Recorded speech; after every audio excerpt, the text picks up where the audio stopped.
جل جلالہ و اما نوالہ و اعظم شانہ سبحانہ تعالیٰ کی حمد و ثنا، جو ہر شے کو جاننے والا بھی ہے اور ہر ایک شے کی خبر رکھنے والا بھی ہے، ہر طرف اسی کا اقتدار، اسی کا غلبہ اور اسی کی عزت ہے۔ تمام تعریفیں توصیفیں اسی ذات حق کے لیے سزاور ہیں جس نے اس کائنات کو بنایا ہے اور بڑی خوبصورتی کے ساتھ سجایا اور سنوارا ہے۔ اس کے نبی مکرم، نبی محتشم، دانائے سبل، فخر الرسول، احمد مجتبی یعنی جناب حضرت محمد مصطفیٰ صلی اللہ علیہ وآلہ وسلم کے حضور ناز میں صلاۃ و سلام کے خراج پیش کرنے کے بعد، عزیز بزرگوں، دوستوں اور بھائیوں،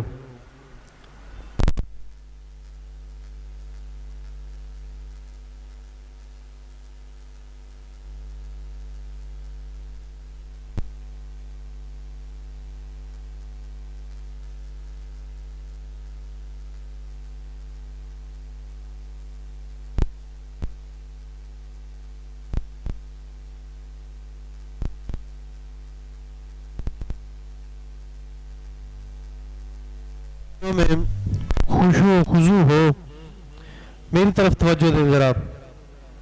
اللہ رب العزت کا ڈر اور خوف، اس کے لیے خشوع و خضوع ہو اور اس کے ساتھ ساتھ عبادت ہو، تو یہ ایک بہت بڑا مقام ہے۔ یوں سمجھیں کہ بندے کی منزل جو ہے وہ اللہ رب العزت کا ڈر، خوف اور بندے کی پرہیزگاری ہے۔ جیسے کوئی بندہ ایک سفر پہ نکلے تو اپنی منزل کو طے کرتا ہوا سفر کو اپنی منزل پہ جا پہنچے، اپنی منزل تک پہنچ جائے، جہاں اس نے پہنچنا ہے تو وہاں پہنچ کے بندہ اپنی مشکلات اور مصیبتوں کو بھول جاتا ہے، اپنے آپ کو مطمئن سمجھتا ہے کہ اب میں اپنی منزل پہ پہنچ آیا ہوں۔ تو جیسے کسی بندے کو اپنی منزل پہ پہنچ جانے پہ اطمینان نصیب ہوتا ہے، ایسے ہی بندے کی منزل جو ہے وہ اللہ رب العزت کا خوف اور ڈر اور اس کو مل جانا، اللہ رب العزت کا مل جانا، یہ ہماری منزل ہے۔ تو اس منزل کے پیچھے جو راستہ ہے اس کا نام عبادت ہے۔ بندے کی اس لمبی مسافت جو ہے، اس مسافت کا نام عبادت و ریاضت ہے۔ یعنی عبادت و ریاضت بندے کا سفر ہے۔ اس سفر کو طے کرتا ہوا چلتا تو ایک دن وہ بندہ اپنی منزل جو ہے اس پہ جا پہنچے گا۔ تو منزل اللہ رب العزت کو ملنا ہے، اس کو پا لینا ہے۔ جو بندہ اپنے رب کو پا لے، جس نے اللہ اور اس کے رسول کو پا لیا، جو ان کے در تک پہنچ گیا، سمجھ لو کہ اس کو سارا کچھ مل گیا۔ جس نے اللہ اور اس کے رسول کو پا لیا، جس کو اس کی محبت مل گئی، تو سمجھو کہ اس کو ساری دنیا مل گئی ہے۔ اس سے بڑا شاہ کوئی نہیں، اس سے بڑا کوئی امیر نہیں ہے۔ اور جس کو اللہ اور اس کا رسول نہیں مل سکا، اسے سمجھو کہ وہ پوری دنیا سے گیا گزرا وہی ہے، اس کو ملے ہی کچھ نہیں ہے۔ سب سے کنگلا، سب سے غریب اور سب سے مفلوق الحال وہ ہے جس کو اللہ اور اس کا رسول نہیں مل سکا، اور جس کو اللہ اور اس کا رسول مل گیا، سمجھ لو کہ اس کو کونین کی دولت مل گئی ہے۔ تو اس لیے ہماری منزل تو وہی ہے، اس منزل سے پہلے ہم نے عبادت کے سفر کو طے کرنا ہے۔ اب اس عبادت کے سفر کو دیکھو، سوچو، سمجھو، اور اس عبادت اور بندگی کے ساتھ اپنا جی لگاؤ۔ بندگی کسے کہتے ہیں؟ بندگی جو یہ فارسی زبان کا وہی جو جس کو عربی زبان میں جس کا بڑا خوبصورت نام عبادت رکھا گیا ہے، اس کا فارسی زبان میں اس کا مفہوم، اس کا معنی ترجمہ جو ہے وہ بندگی ہے۔ عبادت کا مفہوم آئمہ لغات نے جو بیان فرمایا ہے تو وہ فرماتے ہیں کہ عبادت کا معنی ہے انتہائی تزلزل، بندہ اپنے آپ کو انتہائی حقیر سمجھ کے، عاجز اور نیچ سمجھ کے اپنے رب ذوالجلال کے سامنے اپنے سر کو ٹیک دے، رکھ دے سجدے میں، اس کا نام عبادت ہے۔ جیسے بندہ اللہ رب العزت کی نافرمانی کرتے وقت بندے کو شرمندگی ہوتی ہے کہ یہ گناہ ہے، یہ بھی گناہ ہے، یہ بھی گناہ ہے، میں یہ کر رہا ہوں لیکن یہ ناجائز ہے، غلط ہے، اس کے دل میں اس کا ضمیر اس کو ملامت کرتا رہتا ہے۔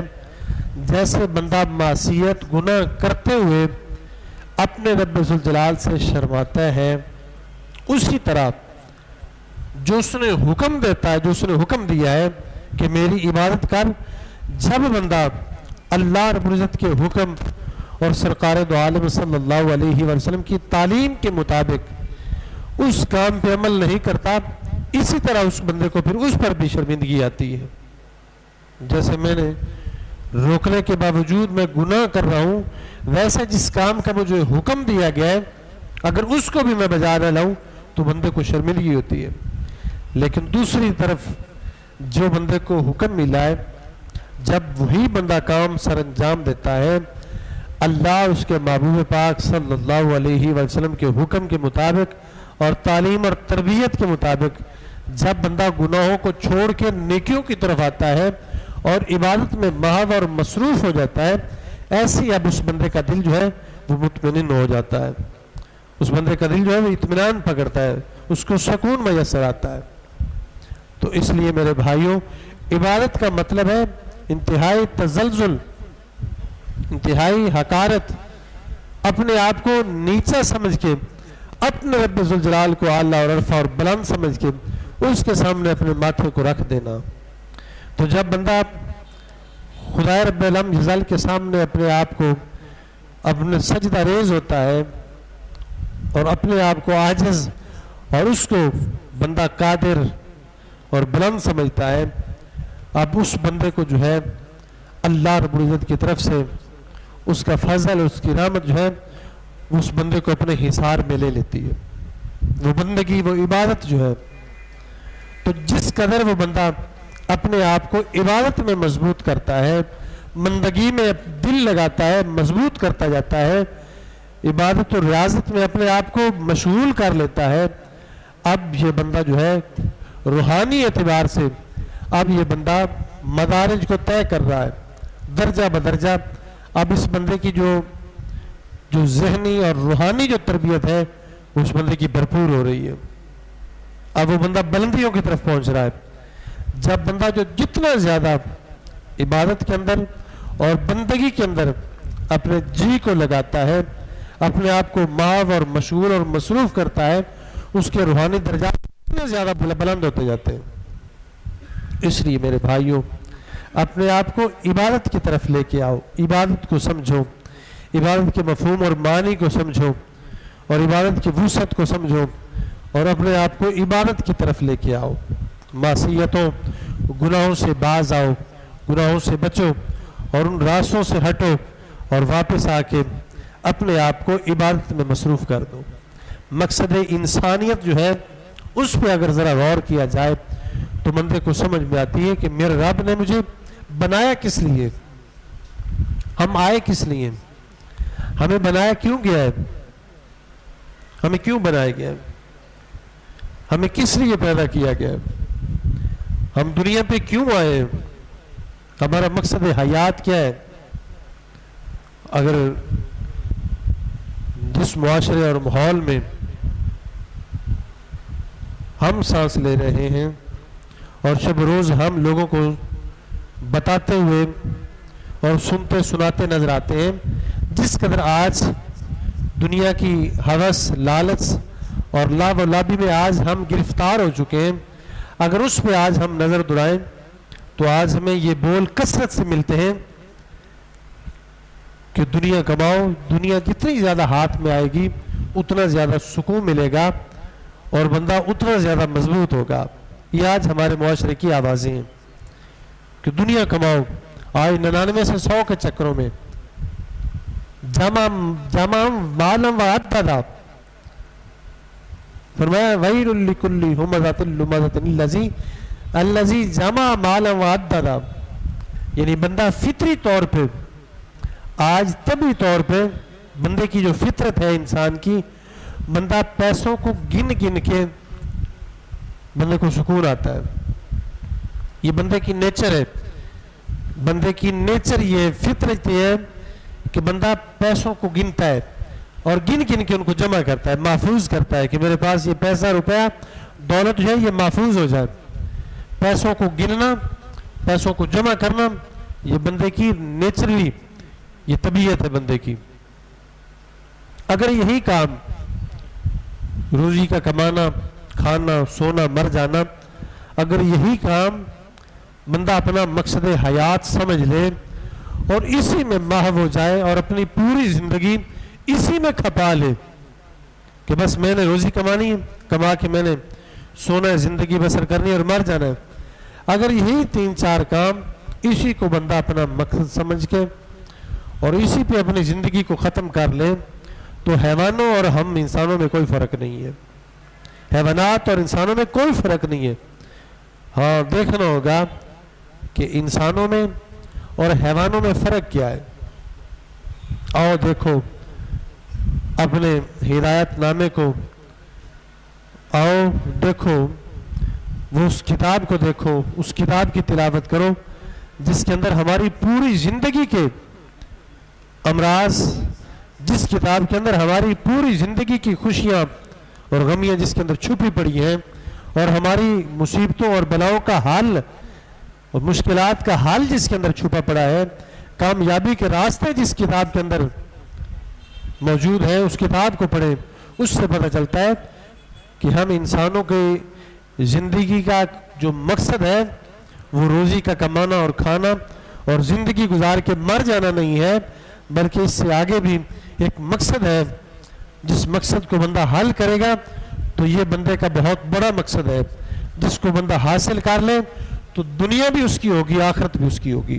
اور وہ مقصد حیات کیا ہے؟ وہ یہ ہے وما خلقت الجن والانس الا لیعبدون.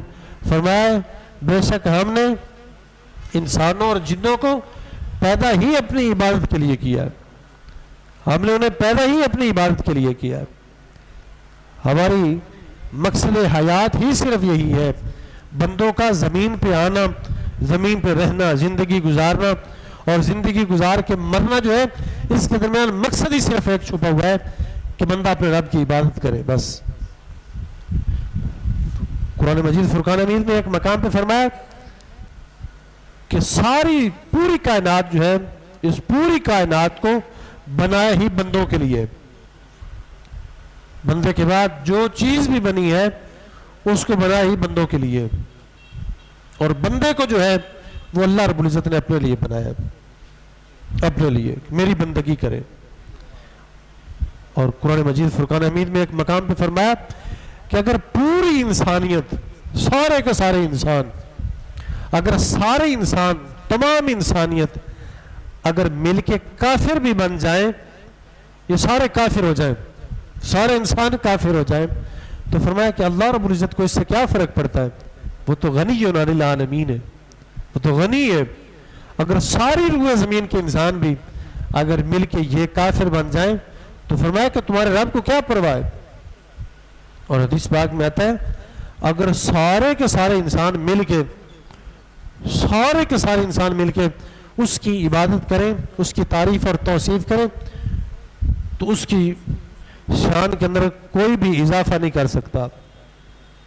اور اگر ساری روح زمین کے انسان نافرمان بن جائیں تو اس ذات کو کوئی نقصان نہیں دے سکتا, اس کو کوئی کچھ نہیں کہہ سکتا. وہ ہر شے سے وہ غنی ہے اور بے نیاز ہے اور بے پرواہ ہے. وہ اپنی ذات میں خود ہے، اس کو کوئی بنانے والا نہیں، اس کو کوئی مشورہ دینے والا نہیں ہے، وہ واحد ہے، اکیلا ہے، ہر شے اس کی تسبیح بیان کر رہی ہے، تمہارے کہنے سے یا نہ کہنے سے اسے کچھ فرق نہیں پڑتا۔ تو ہمارا مقصد جو ہے جس لیے اس ذات نے ہمیں پیدا کیا ہے وہ صرف یہی ہے کہ ہم سب مل کے ہم اس کی عبادت کریں، اپنے آپ کو عبادت میں مصروف کر لیں۔ ہماری بندگی، ہماری عبادت کرنے سے نہ اسے کوئی فرق پڑتا ہے، نہ ہمیں اس کی اپنی نافرمانیاں کرنے سے اس کی ذات میں ہم اسے کوئی نقصان دے سکتے ہیں۔ ہاں اگر نافرمانیاں کریں گے تو ہمارا نقصان ہے، اگر عبادت کریں گے تو اس سے وہ خوش ہوگا، اس سے وہ خوش ہوگا۔ اس لیے حضرت سیدنا عیسیٰ علیہ السلام قرآن مجید فرقان حمید میں ایک مقام پہ فرمایا گیا، آپ بارگاہ عزی میں عرض کرتے ہیں کہ اے اللہ، اگر تو اپنے بندوں کو عذاب دے، اپنے بندوں کو اگر تو فَإِن تُعَذِّبْهُمْ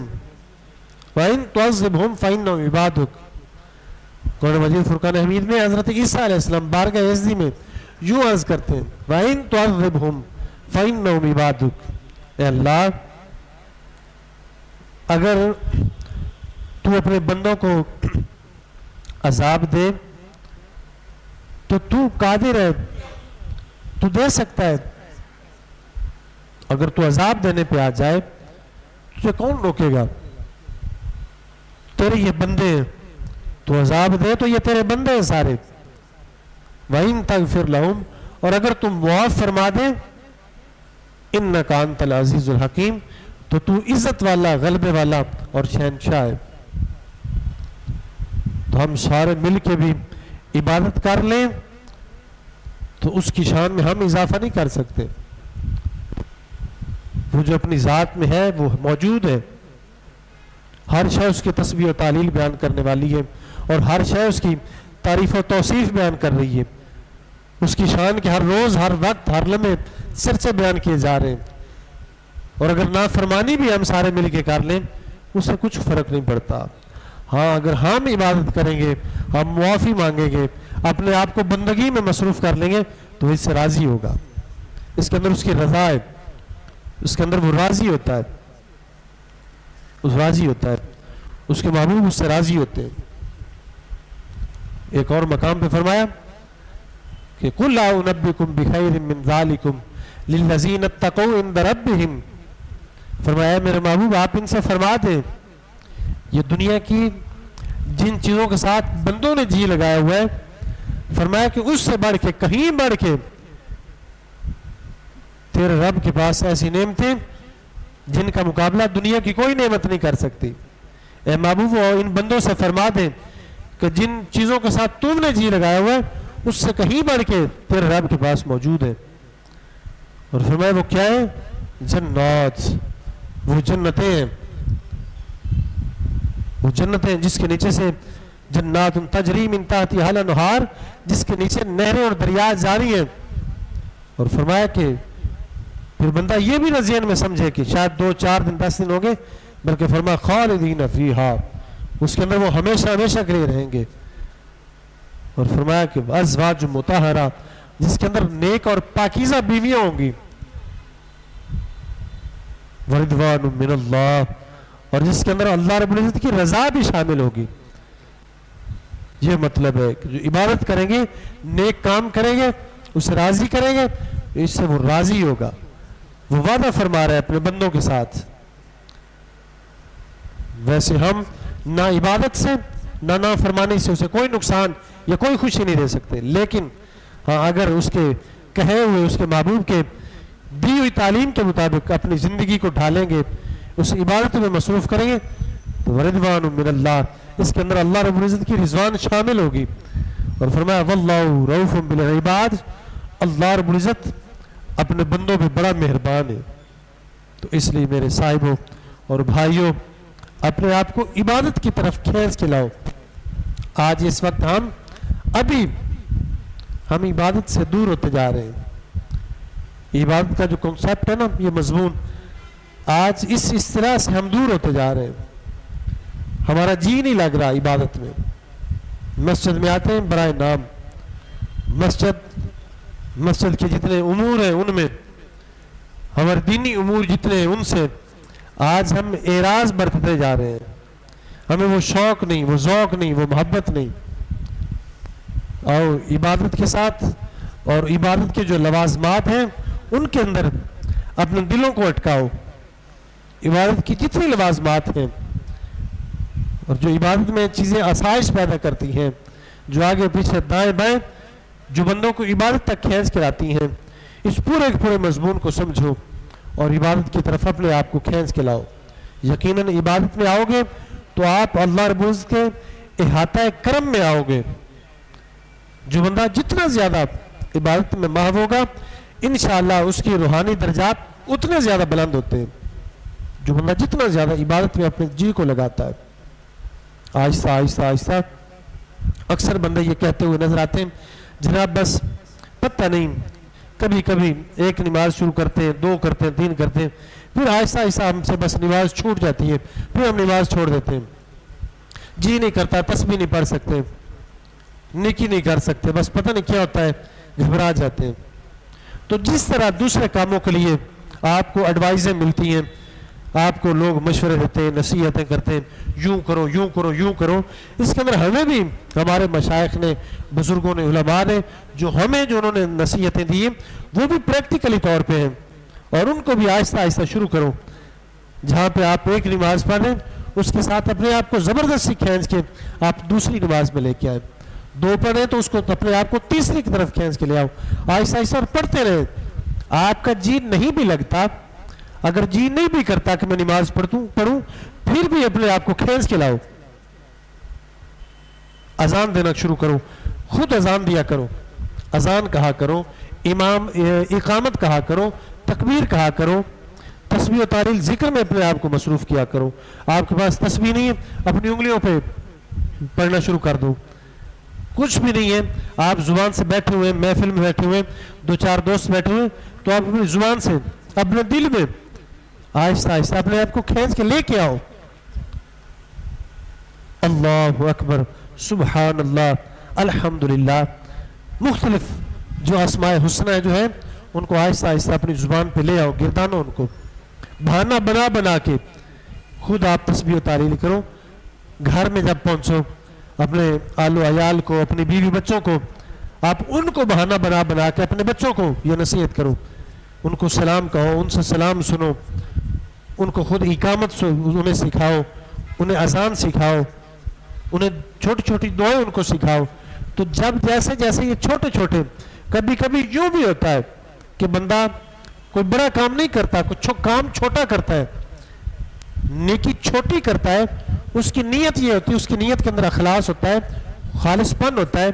چھوٹی سی نیکی بندہ کرتا ہے اس نیت سے کہ میں خود سیکھوں, اپنے بچوں کو سکھاؤں, تو وہ وقت ایسا ہوتا ہے کہ بارگاہ عزتی میں وہ وقت کوئی مقبولیت کا ہوتا ہے. بندہ چھوٹا سا مشورہ اپنے گھر والوں عیال کو دیتا ہے, کسی دوست کو دیتا ہے, کسی ساتھی کو دیتا ہے, چھوٹا سا پیغام پہنچاتا ہے, تو اس لمحے کے اندر اللہ رب العزت اس بندے پہ فضل فرما کے, اس چھوٹی سی نیکی کو قبول فرما کے اس بندے کی پوری زندگی کو دین کے اندر تبدیل فرما دیتا ہے. کبھی کبھی یوں بھی ہوتا ہے. ایک حدیث پاک میں آتا ہے, چند بچے آپس میں وہ کھیل رہے تھے, کھیلتے ہوئے وہ بچے اذان کی نقلیں اتار رہے تھے, چڑے اتار رہے تھے, تمسخر کے ساتھ, ہنسی مزاق کے ساتھ اذان کا وہ مزاق اڑا رہے تھے بچے. تو پاس قریب سے سرکار دو عالم صلی اللہ علیہ وسلم کا گزر ہوا, تو سرکار نے بچوں کی اذانیں سنی نا, تو حضور پاس کھڑے ہو گئے. وہ بچے تو مزاق کر رہے تھے, وہ مزاق سے ایک دوسرے کو, وہ غیر مسلم تھے بچے, اذانیں سنا رہے تھے.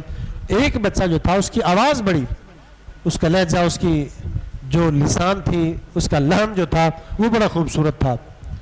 اس نے جو اذان دی نا تو حضور کو پسند بڑی آئی. جیسے اس نے اذان دی نا حضور کو بڑی پسند آئی. حضور رک گئے. آپ نے اس بچے سے فرمایا کہ بھئی ایک بار مجھے پھر سنا دو, یہ کلمہ مجھے پھر سے سناؤ. اس نے پھر سنا دیا. آپ نے فرمایا پھر مجھے سنا دو.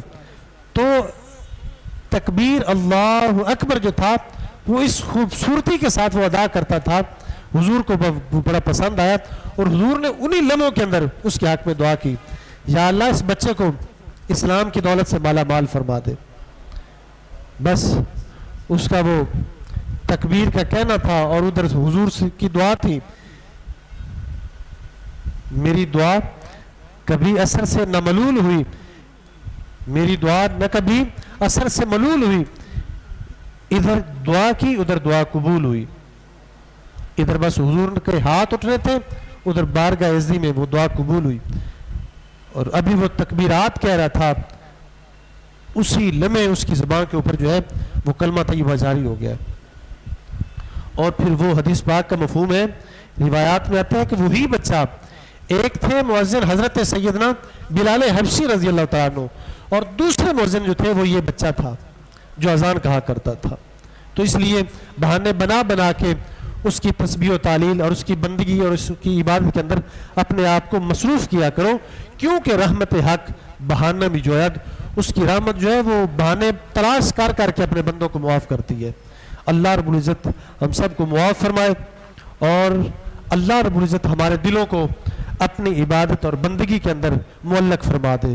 وآخر دعوانا الحمدللہ رب العالمین، وصلی اللہ تعالی علی حبیبہ وآلہ وصحبہ اجمعین۔